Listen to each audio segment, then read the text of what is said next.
চুপ করে আছো কেন? একটা কিছু বলো। আরে ও রিয়েলিস্ট।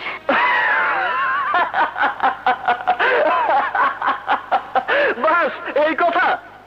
আরে আঙ্কেল তো আমাকে জিজ্ঞেস করেছে মাত্র, আমি হ্যাঁ বলেছি। কি করব, মুরব্বীদের কথা তো রাখতে হয়। এতে রাগ করার কি আছে? আরে আমি কি সত্যি সত্যি তোকে বিয়ে করছি নাকি? সত্যি?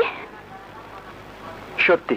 কিন্তু এটা তো বলবি, আমাদের কাজল যাকে মন প্রাণ দিয়ে ভালোবাসে সেই সৌভাগ্যবান ব্যক্তিটি কে? তুমি ওকে দেখবে? অবশ্যই। ঠিক আছে, কাল সকালে তুমি তৈরি থেকো, আমি তোমাকে নিয়ে যাবো। ওকে? ও হ্যাঁ, থ্যাংক ইউ।